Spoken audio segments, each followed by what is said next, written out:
ಚಿಕಾಗೋದಲ್ಲಿ ಮಾತಾಡುವಾಗ ನಮ್ಮ ಧರ್ಮ ದೊಡ್ಡದು, ನಮ್ಮ ಧರ್ಮ ದೊಡ್ಡದು ಮೇಲೆ ಇಟ್ಟು ಭಗವದ್ಗೀತೆ ಕೆಳಗಿಟ್ಟಿದ್ರಂತೆ.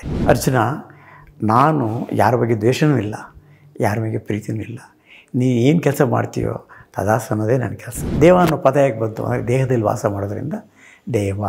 ಯಾರೋ ಮೈಕೇಲಾಂಜೆಲೋ ಕೇಳಿದ್ರಂತೆ, ಇಷ್ಟು ದೊಡ್ಡ ಕಲ್ಲು ನಮ್ಮ ಮನೆ ಮುಂದೆ ಸುಮ್ಮನೆ ಮುಂದೆ ಹಾಕಿದ್ವಿ, ಆದರೆ ನೀವು ಹೆಂಗೆ ಡೇವಿಡ್ ಶಿಲ್ಪ ಕಾಣಿಸ್ತು? ಈ ದೇಹದಲ್ಲಿ ಒಂದೊಂದು ಭಾಗನ ಥಿಂಕ್ ಮಾಡೋಕ್ಕೆ ಹೋದರೆ ಎಲ್ಲೋ ವೈಜ್ಞಾನಿಕವಾಗಿ ಪ್ರಕೃತಿ ನಿರ್ಮಿಸಿಬಿಟ್ಟಿದೆ. ಎಲ್ಲದಕ್ಕೂ ಒಂದು ಸ್ಫೂರ್ತಿ ಅಂದರೆ ತಾಯಿ. ದ್ರೋಣಾಚಾರ್ಯ ನೋಡಿ ಏಕಲವ್ಯ ಮಾಡ್ತಾರೆ, ಅದನ್ನು ನಾನು ಇವ್ರ ಥರ ಆಗಬೇಕು ಅನ್ಬೇಕಾದ್ರೆ ಅವ್ರ ಹೆಸರು ನಾನು ಇಟ್ಕೊಂಡೆ.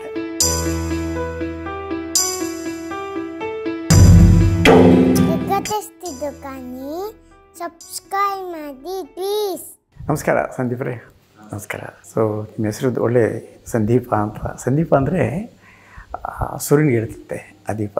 ಏನಂದರೆ, ಓ ಸೂರ್ಯದೇವ, ನಿನ್ನಷ್ಟು ಬೆಳಕು ನಾನು ಜಗತ್ತು ಕೊಡೋಕ್ಕಾಗಲ್ಲ, ನಾನು ದೀಪ ಅಂತ ನಾನು ದೊಡ್ಡವ್ರ ಹೆಸರಿಟ್ಟಿರೋದು, ನಾನು ಇರೋ ಸುತ್ತಮುತ್ತ ಎಲ್ಲ ಸ್ವಲ್ಪ ನಾಲೆಡ್ಜ್ ಬರೋ ಥರ ಕೊಟ್ಟರೆ ಸಾಕು, ಆ ವರ ಕೊಡೋದು ಕೇಳ್ಕೊಂಡಂತೆ.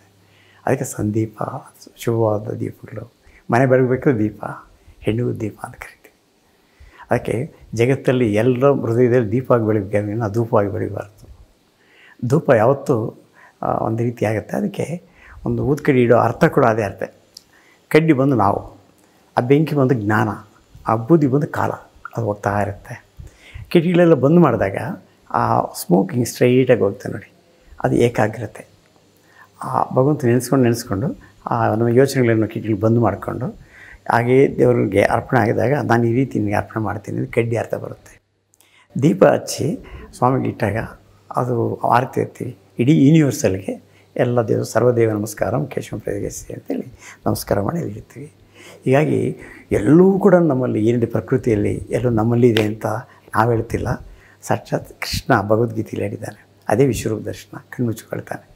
ಈ ಕಣ್ಣಿಗೆ ನೀವೇನು ನೋಡ್ತಿರೋ ಅದು ವಿಶ್ವರೂಪ ದರ್ಶನ ಅಲ್ಲ. ನಾನು ಹೇಳ್ತೀನಿ, ಕಣ್ಣು ಮುಚ್ಕೊತಾರೆ. ಈಗ ದಿವ್ಯ ಚಕ್ಷುಗಳು ಕೊಡ್ತೀನಿ, ಅದ್ರಲ್ಲಿ ನೋಡೋ ಕಣ್ಣು ಅನುಭವಿಸೋ ಹೃದಯವ್ರಿಗೆ ಮಾತ್ರ ಕಾಣುತ್ತೆ ಅಂತ. ಈ ವಿಶ್ವರೂಪ ದರ್ಶನ ದೇವತೆಗಳೆಲ್ಲ ಬಯಸ್ತಾರೆ, ಅವರೆಲ್ಲ ನೋಡಲಿಲ್ಲ. ನಾನು ಹೇಳ್ತಾ ಇದ್ದೀನಿ ಅಂತ ಕಣ್ಣು ಮುಚ್ಕೊಳ್ತಾನೆ. ಅಗ್ನಿ ನಾನು, ಜಲ ನಾನು, ವಾಯು ನಾನು, ಆಕಾಶ ನಾನು, ಅವೆಲ್ಲ ಕೂಡ ಹೇಳ್ತಾ ಇಡೀ ವಿಶ್ವದ ಪ್ಲ್ಯಾನೆಟ್ಸ್ ಏನಿದೆ ಅವೆಲ್ಲೂ ಕೂಡ ಇನ್ನಲ್ಲಿದೆ ಅಂದಾಗ ಈತ ಅರ್ಜುನ ಕಣ್ಣು ಮುಚ್ಕೊಂಡು ಒಳಗಡೆ ಹೋಗ್ತಾ ಇಮ್ಯಾಜಿನ್ ಮಾಡ್ಕೊಂಡು, ಇಮ್ಯಾಜಿನೇಟಿವ್ ಸೆನ್ಸಲ್ಲಿ ಅಲ್ಲೂ ಆಕಾಶದ ಎತ್ತರಕ್ಕೆ ಹೋದಂಗೆ ಆಗ್ಬಿಡುತ್ತೆ. ಅಬ್ಬಾ, ಎಷ್ಟು ಈ ಗ್ಯಾಲಾಕ್ಸಿಗಳು ಎಷ್ಟು ಇದೆ ಅಂದ್ಕೊಂಡು ಲಾಸ್ಟಲ್ಲಿ ಕೃಷ್ಣ ಸಾಕು ಅಂದ್ಬಿಟ್ಟು ನಿಲ್ಲಿಸು, ನಿಜವಾದ ರೂಪ ತೋರಿಸು ನನಗೆ ಅಂತ. ಹಾಗೆ ಕಣ್ಣು ಬಿಡು ಅಂತಾನೆ. ಕಣ್ಣು ಬಿಟ್ಟ ತಕ್ಷಣ ಕೃಷ್ಣ ಕಥೆ ಹೇಳ್ತಾ ಇರ್ತಾನೆ. ಅದು ಕಥೆ ಅಲ್ಲ, ಅನುಭವನ ಹೇಳ್ತಾ ಇರ್ತಾರೆ. ಅದೇ ಭಗವದ್ಗೀತೆ. ಅಂದರೆ ಭಗವದ್ಗೀತೆ ಅಂದರೆ ಭಗವಂತನ ಅನಿಸಿಕೆ ಅಂತೀವಲ್ಲ ನಾವು. ಈ ಹೃದಯ ಬಂದು ಕೃಷ್ಣ, ಈ ದೇಹವೇ ರಥ. ಈ ರಥವನ್ನು ಕ್ಷೇತ್ರಜ್ಞ ವಿಭಾಗದಲ್ಲಿ ಬರುತ್ತೆ ಕೇಳಿ. ಅದು ಎಲ್ಲ ಜಾತಿಯವರಿಗೂ, ಎಲ್ಲ ಮನುಕುಲಕ್ಕೆ ಉಪಯುಕ್ತವಾದಂಥ ಭಾಷೆ ಮತ್ತು ಅದು ದೇವ ಭಾಷೆ ಅಂತೀವಿ. ನಾವು ಯಾವ ಧರ್ಮಗ್ರಂಥಗಳನ್ನು ನಾವು ಇರಲ್ಲ, ಆದರೆ ಅದರ ಅನಿಸಿಕೆಗಳನ್ನು ಅದು ಉಪಯುಕ್ತವಾಗಿರೋದ್ರಿಂದ ಇಷ್ಟು ವರ್ಷ ಉಳ್ಕೊಂಡಿದೆ. ಇವನ್ನು ಅದಕ್ಕೆ ಭಗವದ್ಗೀತೆ ಎಷ್ಟೋ ಸಲ ವಿವೇಕಾನಂದರು ಅಮೆರಿಕದಲ್ಲಿ ಚಿಕಾಗೋದಲ್ಲಿ ಮಾತಾಡುವಾಗ ನಮ್ಮ ಧರ್ಮ ದೊಡ್ಡದು, ನಮ್ಮ ಧರ್ಮ ದೊಡ್ಡದು ಮೇಲೆ ಇಟ್ಟು ಭಗವದ್ಗೀತೆ ಕೆಳಗಿಟ್ಟಿದ್ರಂತೆ.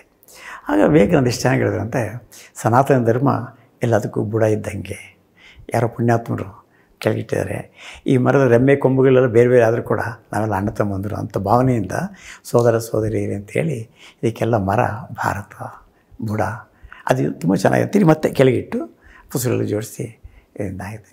ಹಾಗೆ ಅವರು ಎಷ್ಟು ಸಿಂಬಾಲಿಕ್ ಆಗಿರೋದು. ಈ ನುಡಿ ಯಾರಿಂದ ಬಂತು ಅಂದಾಗ ಅವರ ಅನುಭವದಿಂದ ಬಂದು ಇಲ್ಲಿ ಹೇಳುತ್ತೆ ಅನಿಸಿಕೆ. ಆರ್ಟ್ ಆಗಲಿ, ಕಾವ್ಯವಾಗಲಿ, ಯಾವುದೇ ಆಗಲಿ ಕೂಡ ಅನಿಸಿಕೆಗಳಿದೆಲ್ಲ ಅದು. ವ್ಯಾಸರಾಗಲಿ, ಅವನು ಮಹಾಮಹರ್ಷಿ ವಾಲ್ಮೀಕಿ ಆಗಲಿ, ಅದಕ್ಕೆ ಹೇಳ್ತಾರೆ ತನ್ನ ದೇಹವನ್ನೇ ಉತ್ತಮ ಮಾಡಿಕೊಂಡು ಚಿತ್ತದಲ್ಲಿ ಶ್ರೀರಾಮನ ಕಂಡ ಅಂತ. ಸುಮ್ಮನೆ ಶ್ರೀರಾಮ ಕಾಣಲ್ಲ. ಅದಕ್ಕೆ ಇದು ಆದರ್ಶ ಪುರುಷ, ಆಗಿನ ರಾಜ ಶ್ರೀರಾಮ. ಆದರೆ ಒಂದು ಪಕ್ಷಿ ಬೇಡಕ್ಕೆ ಹೊಂದಿದ್ದು ನೋಡಿಬಿಟ್ಟು ಅನುಭವಿಸಿ ಅಷ್ಟೇ ರಾಮಾಯಣ ಆಗಿಲ್ಲ. ಎಕ್ಸಾಂಪಲ್ ಅಷ್ಟೇ ಅದು. ಅದನ್ನು ನೋಡಿ ಅನುಭವಿಸಿದಾಗ ಅದರಲ್ಲಿ ಉತ್ಪತ್ತಿ ಆಗತಕ್ಕಂಥ ಭಾವನೆಗಳೇನಿದೆ ಅದನ್ನು ಅರ್ಪಣೆ ರಾಮನಿಗೊಪ್ಪಿಸಿ ಅದನ್ನು ಆ ರಾಮನ ಹೆಸರಿನ ಮುಖಾಂತರ ಅದು ಹೋಗ್ತಾ ಇರುತ್ತೆ. ಹಾಗಾಗಿ ಕಲ್ಪನೆ ಇದೆಲ್ಲ ಕಲ್ಪವೃಕ್ಷ ತರು ಅಂದರೆ ಈ ದೇಹನೇ. ಹಾಗಾಗಿ ನಾವು ಯೋಚನೆ ಮಾಡೋದು ಏನು ಅಂದ್ಕೊಳ್ತೀವಿ ಒಳಗಡೆ ತದಾಸ್ತು ಅಂತ ಹೇಳ್ತಾನೆ. ಅದಕ್ಕೆ ಕೃಷ್ಣ ಅರ್ಜುನಿಗೆ ಹೇಳ್ತಾನೆ, ಅರ್ಜುನ, ನಾನು ಯಾರ ಬಗ್ಗೆ ದ್ವೇಷವೂ ಇಲ್ಲ, ಯಾರ ಮೇಲೆ ಪ್ರೀತಿನೂ ಇಲ್ಲ. ನೀ ಏನು ಕೆಲಸ ಮಾಡ್ತೀಯೋ ತದಾಸ ಅನ್ನೋದೇ ನನ್ನ ಕೆಲಸ. ಈಗ ಪ್ರಕೃತಿ ಪಾಪ ನಮ್ಮ ಮೇಲೆ ಏನೂ ತೊಂದರೆ ಕೊಡೋಲ್ಲ. ಆ ಪ್ರಕೃತಿಯಲ್ಲಿ ನಮಗೇನು ಬೇಕಾದ ಎಲ್ಲ ಕೊಟ್ಟಿದೆ. ಚಿನ್ನ ಕೊಟ್ಟಿದೆ, ಕಬ್ಬಿಣ ಬೇಕಿದೆ, ಹಣ್ಣು ಕೊಡುತ್ತೆ, ಆಮೇಲೆ ಖಾರ ಇದೆ, ಸ್ವೀಟ್ ಇದೆ, ನೀವು ಏನು ಬೇಕೋ ಅದೆಲ್ಲ ನೆನೆಸ್ಕೊಳ್ಳಿ. ಈ ಭೂಮಿಯಲ್ಲಿ ಅದಕ್ಕೆ ಸೌರದಲ್ಲೇ ಸ್ವರ್ಗವಿದು ಭೂದೇವಿಯ ಮಡಿಲು ಅಂತೀವಿ. ಸೌರದಲ್ಲೇ ಸ್ವರ್ಗವಿದು ಭೂದೇವಿ ಮಡಿ, ಸ್ವರ್ಗ ಮೇಲಿಲ್ಲ. ಇಲ್ಲೇ ಇಂಥ ಸ್ವರ್ಗನ ನಾವು ಯಾಕೆ ಅಷ್ಟು ಕೆಟ್ಟದಾಗಿ ಮಾಡ್ಕೋಬೇಕು ಅನ್ನೋದು ಪ್ರಶ್ನೆ ಬರುತ್ತೆ. ಶುದ್ಧವಾದ ನೀರು ಕೊಟ್ಟಿದೆ. ಅದಕ್ಕೆ ಬೇಂದ್ರಿರೋ ಶುದ್ಧ ಆಕಾಶದುದ್ದ ದರಿಗಿಳಿದು ಬಾರಿ ನೀರೇ ಅಂತೀವಿ. ಎಷ್ಟು ಶುದ್ಧವಾದ ನೀರು. ಮನುಷ್ಯನಿಗೆ ನೀರಿಲ್ಲ ಅಂದರೆ ನಾವು ಬದುಕೋಲ್ಲ. 90% ನೀರೇ. ಬೇಕಾದ್ರೆ ನೋಡಿ, ಆಚೆ ಏನಿದೆಯೋ ಅದು ನಮ್ಮಲ್ಲಿದೆ. ಇದು ಉಪ್ಪು ನೀರೇ ನಮ್ಮಲ್ಲಿರೋದು. ಸಮುದ್ರ ಉಪ್ಪು ನೀರೇ. ಅಲ್ಲಿ ಗಾಳಿ ಇದೆ, ಇಲ್ಲಿ ಗಾಳಿ ಇದೆ, ಅದಕ್ಕೆ ವಾಯುದೇವ ಅಂತೀವಿ. ಆಮೇಲೆ ಅಗ್ನಿ ಇದೆ, ಆಕಾಶ ಇದೆ, ಎಲ್ಲ ಕೂಡ ನಮ್ಮಲ್ಲೇ ಇರೋದ್ರಿಂದ ಅವ್ರು ಹೇಳ್ತಾರೆ, ದೇಹೋ ದೇವಾಲಯ ಪ್ರೋಕ್ತಃ ಜೀವೋ ದೇವ ಸನಾತನ. ಆ ಜೀವ ಇದ್ದಾರೆ ಅದಕ್ಕೆ ಇದು ದೇವ. ದೇವ ಅನ್ನೋ ಪದ ಯಾಕೆ ಬಂತು ಅಂದರೆ ದೇಹದಲ್ಲಿ ವಾಸ ಮಾಡೋದ್ರಿಂದ ದೇವ. ವಾಸ ಅಂದರೆ ಎಲ್ಲ ಪಶು ಪಕ್ಷಿಗಳು ಗಿಡಗಳೆಲ್ಲ ವಾಸವಾಗಿರೋದ್ರಿಂದ, ಸತ್ವಯುತವಾಗಿರೋದ್ರಿಂದ ದೈವ ವಾಸುದೇವ ಅಂತೀವಿ. ಇವೆಲ್ಲ ಕೂಡ ಅನುಭವಿಸಿ ಆ ವಾಕ್ಯಗಳಿಟ್ಟಿರ್ತಾರೆ ಎಲ್ಲ ಕೂಡ. ಇದರಿಂದ ಆರ್ಟ್ ಅನ್ನೋದು ಮತ್ತು ಕಾವ್ಯ ಅನ್ನೋದು ಹೇಗೆ ಅಂದರೆ, ನೋಡೋ ಕಣ್ಣು, ಅನುಭವಿಸೋ ಹೃದಯ ಯಾರಿಗಿದೆಯೋ ಅವ್ರಿಗೂ ಎಲ್ರಿಗೂ ಗೋಚರವಾಗ್ತಾರೆ. ಯಾರೋ ಮೈಕೇಲಾಂಜೆಲೋ ಕೇಳಿದ್ರಂತೆ, ಇಷ್ಟು ದೊಡ್ಡ ಕಲ್ಲು ನಮ್ಮ ಮನೆ ಮುಂದೆ ಸುಮ್ಮನೆ ಮುಂದೆ ಹಾಕಿದ್ವಿ, ಅದು ನೀವು ಹೆಂಗೆ ಡೇವಿಡ್ ಶಿಲ್ಪ ಕಾಣಿಸ್ತು ಅಂತ ಮನೆ ಕೇಳಿದಂಗೆ. ಇಲ್ಲ ನನಗೆ ಕಾಣಿಸ್ತು, ಅದು ಹೆಂಗೆ ಅಂದರೆ ಬೇಡವಾದ್ದೆಲ್ಲ ತೆಗೆದಾಕ್ಬಿಟ್ರೆ ಸ್ವಲ್ಪ ಮಾತು ಉಳಿಸಿದೆ ಅಷ್ಟೇ ನಾನು ಮಾಡಿದ್ದು, ಆದರೆ ಕಾಣಿಸ್ತು ಅಷ್ಟೇ ಅದರಂತೆ. ಆಮೇಲೆ ಅಲ್ಲಮಪ್ರಭುನ ಯಾರೋ ಕೇಳಿದ್ರಂತೆ, ಸ್ವಾಮಿ ನೀವು ದೇವ್ರು ನೋಡಿದ್ದೀರಾ ಅಂತ. ಖಂಡಿತ ನೋಡಿದ್ದೀನಿ. ನಮಗೆ ತೋರಿಸಿ ಅಂತ. 2 ಕಲ್ಲು ತೊಗೊಂಬಾರ್ಯಾ. 2 ಕಲ್ಲು ನೀವು ಹೊಡೆದ ತಕ್ಷಣ ಬೆಂಕಿ ಬಂತು. ಅದೇನೇ ದೇವರು. ನಮ್ಮಲ್ಲಿ ಬೆಂಕಿ ಇದೆ, ಆಕಾಶದಲ್ಲಿ ಅಗ್ನಿ ಇದೆ, ಎಲ್ಲ ಕೂಡ. ಹೀಗಾಗ್ಬಿಟ್ಟು ಆ ಅಗ್ನಿ ಎಲ್ಲಿದೆಯೋ ಅಲ್ಲಿ ಕೂಡ ಎಲ್ಲ ಕೂಡ ಡೈಜೆಸ್ಟ್ ಆಗಬೇಕಾದ್ರೆ ಅಗ್ನಿ ಬೇಕಲ್ಲ ಒಳಗೆ. ಹಾಗಾಗ್ಬಿಟ್ಟು ಅಗ್ನಿ ದೇವೋಭವ ಅಂತೀವಿ. ಅದಕ್ಕೆ ಹೋಮಕುಂಡ ಅಂತ. ನಮಗೆ ಈ ದೇಹದಲ್ಲಿ ಒಂದೊಂದು ಭಾಗನ ನಾವು ಥಿಂಕ್ ಮಾಡೋಕ್ಕೆ ಹೋದರೆ ಎಲ್ಲೋ ವೈಜ್ಞಾನಿಕವಾಗಿ ಪ್ರಕೃತಿ ನಿರ್ಮಿಸಿಬಿಟ್ಟಿದೆ. ಹೀಗಾಗಿ ನಾವು ಊಟಕ್ಕೆ ಕೂತ್ಕೋಬೇಕಾದ್ರೆ ಕೂಡ ನೀರನ್ನ ಅರ್ಗೆ ಹಿಂಗೆ ಬಿಡ್ತೀವಿ. ಯಾಕೆ ಕೊಡ್ತೀವಿ ಅಂತ ಅರ್ಥ. ಅಲ್ಲಿ ಬ್ಯಾಕ್ಟೀರಿಯಲ್ ಒಳಗಡೆ ಬರೆದಿರೋ ಇರಲಿ ಅಂತ. ಪಂಚೆ ಪಿಷಟೆಲ್ಲ ಹಿಂದಿನ ಕಾಲದಲ್ಲಿ ಊಟಕ್ಕೆ ಹಾಕಿ ಕೂತ್ಕೊಳ್ಳೋರು. ಅದರಿಂದ ಆಚೆಲ್ಲ ಮುಟ್ತೀವಿ, ಅದನ್ನು ಬ್ಯಾಕ್ಟೀರಿಯಲ್ ಬರುತ್ತೆ ಅನ್ನೋ ದೃಷ್ಟಿಯಿಂದ ಅಲ್ಲಿ ಹಾಕ್ಬಿಟ್ಟು ಅದು ಕೂತ್ಕೊಳ್ತೀವಿ. ಚಪ್ಪಲಿ ಕೂಡ ಒಳಗಡೆ ತರಬಾರ್ದು ಅಂತೀವಿ. ಆವಾಗ ಆಚೆ ಓಡಾಡ್ಕೊಂಡು ನೀವು ಕಾರಲ್ಲಿ ಬರ್ತೀವಿ, ನಾವು ಒಳಗಡೆ ಓಡಾಡ್ತೀವಿ. ಆದರೆ ಎಲ್ಲ ಶಾಸ್ತ್ರ ವೈಜ್ಞಾನಿಕ. ಹೆಣ್ಣು ಗಂಡಿಗೆ ಮದುವೆ ಫಿಕ್ಸ್ ಆದಾಗ ಅರಿಶಿನ ಮೈ ಅಂತೀವಿ ನಾವು. ಅರಿಶಿನ ಒಳ್ಳೆ ಬ್ಯಾಕ್ಟೀರಿಯನ್ ಕಿಲ್ ಮಾಡೋವಂಥದ್ದು. ಹಾಗೆ ಮನಸ್ಸಿಗೆ ಔಷಧಿ ಕೊಡಬೇಕಲ್ಲ. ಅದಕ್ಕೆ ಮಹಾಕಾವ್ಯ ಅಂದರೆ ಋಷಿಗಳು ದೊಡ್ಡ ದೊಡ್ಡದು ಭಕ್ತಪೋತನಾಗಲಿ, ವಾಲ್ಮೀಕಿ ಆಗಲಿ, ಇವ್ರು ರಚನೆ ಮಾಡಿದ್ದು ಇಷ್ಟು 1000 ವರ್ಷ ಅದು ಉಳಿಬೇಕಾದ್ರೆ ಸತ್ವ ಇದೆ. ಸತ್ವ ಇಲ್ಲದ ಸಾಹಿತ್ಯ ಯಾವತ್ತೋ ಹೊರಟೋಗುತ್ತೆ ಅಲ್ಲ. ಸತ್ವಯುತವಾದ ವಿಚಾರ ಆಗಲಿ, ಸತ್ವಯುತವಾದ ಇದಾಗಲಿ ಅದು ಬೆಳಗ್ತಾನೇ ಹೋಗ್ತಾ ಇರುತ್ತೆ.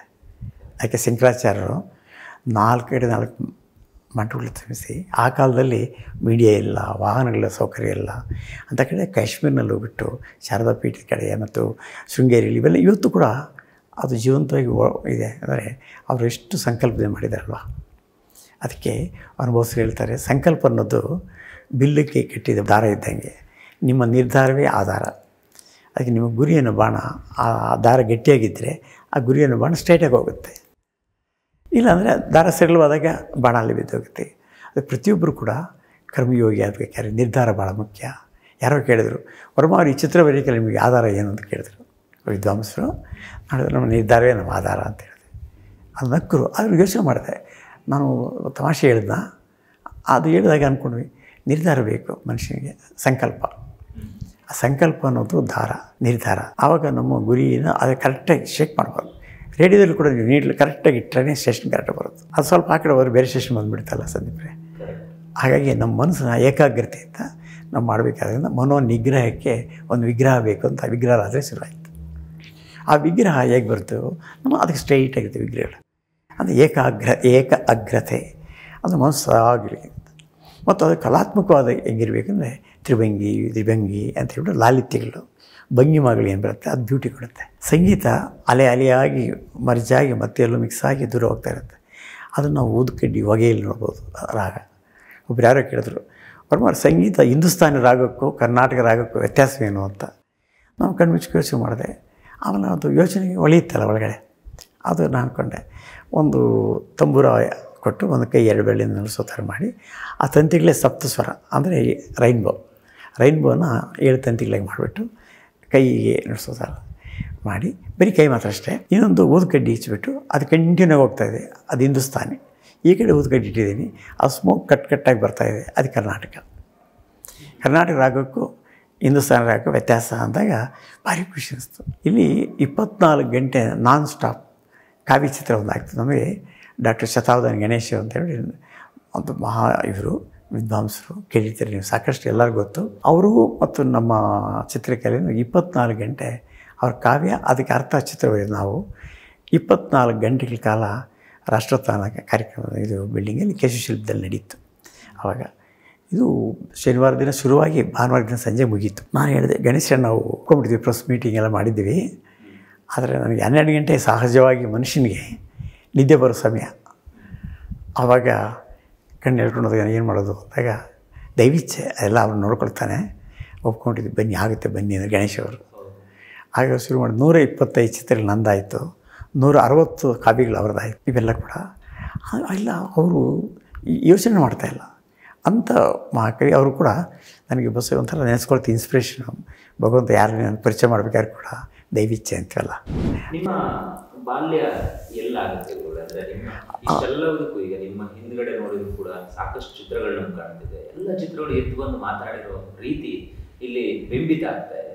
ನಿಮ್ಮ ತಾಯಿ ಏನಾದರೂ ನಿಮಗೆ ಈ ಕಲೆಯನ್ನು ಹೇಳ್ಕೊಡ್ತಾರಾ, ಅಥವಾ ನಿಮ್ಮ ಬದುಕು ಮತ್ತು ಬೆಳವಣಿಗೆ ಬಗ್ಗೆ ಹೇಳೋದಾದರೆ? ಎಲ್ಲದಕ್ಕೂ ಒಂದು ಸ್ಫೂರ್ತಿ ಅಂದರೆ ತಾಯಿ. ಅದು ಶಿವಾಜಿ ಮಹಾರಾಜರಿಗೆ ಆಗ್ಬೋದು, ಆಮೇಲೆ ಯಾರು ದೊಡ್ಡ ದೊಡ್ಡ ಮಹಾಪುರುಷರೆಲ್ಲ ಕೇಳಿದ್ವಲ್ಲ, ಅವರಿಗೆಲ್ಲ ತಾಯಿಯೇ ಮೊದಲು ಪಾಠ ಆಗ್ತೀವಿ.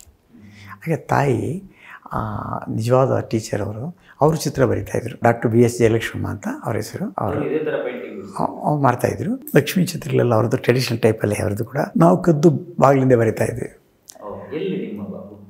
ಹುಟ್ಟೂರು ಬಂದು ನಾನು ಆ್ಯಕ್ಚುಲಿ ದೇವನಹಳ್ಳಿಯಲ್ಲಿ ಬೆಳೆದಿದ್ದೆಲ್ಲ. ಇಲ್ಲಿ ಕರ್ನೂರು ಅಂತ ಅತಿಬೇಲಿ ಇದೆಯಲ್ಲ, ಅಲ್ಲಿ ಇದ್ದಿದ್ದು ಮನೆ. ಆಮೇಲೆ ಅಲ್ಲಿಂದ ಬುಕ್ಕಸಾಗರ ಅಂಥೇಳಿ ಸ್ವಲ್ಪ ಹೊಸೂರು ಹತ್ರ ಇದೆ, ಅಲ್ಲಿ ಬೆಳೆದಿದ್ದು ಕೂಡ. ಬಟ್ ನಾನು ನಿಜ ಹೇಳಬೇಕಾದ್ರೆ ಭೂಮಿ ಬೆಳೆಸಿದ ಕಲಾವಿದ ನಾವು.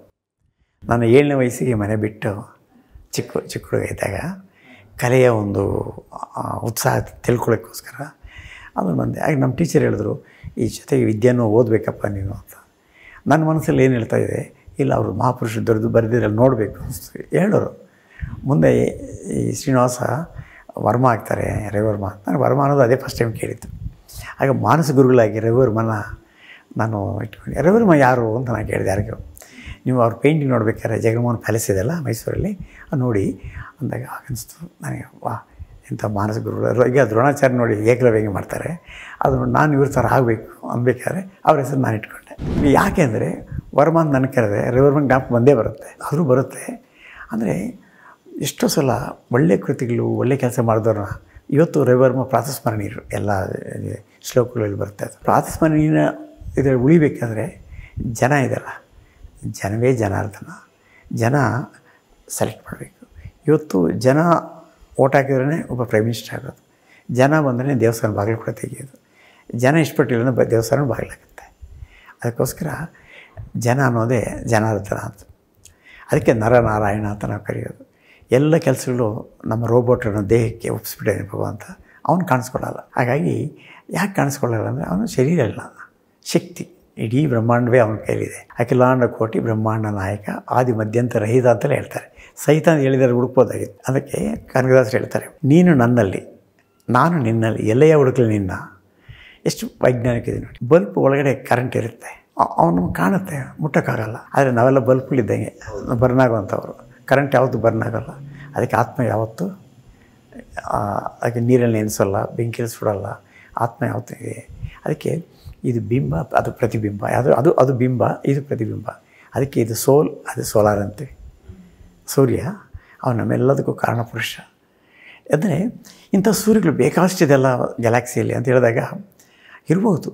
ಆದರೆ ನಮ್ಮನ್ನು ಈ ಸೋಲಾರ್ ಸಿಸ್ಟಮ್ಮು ನಮ್ಮ ದೇಶ ಇದೆ.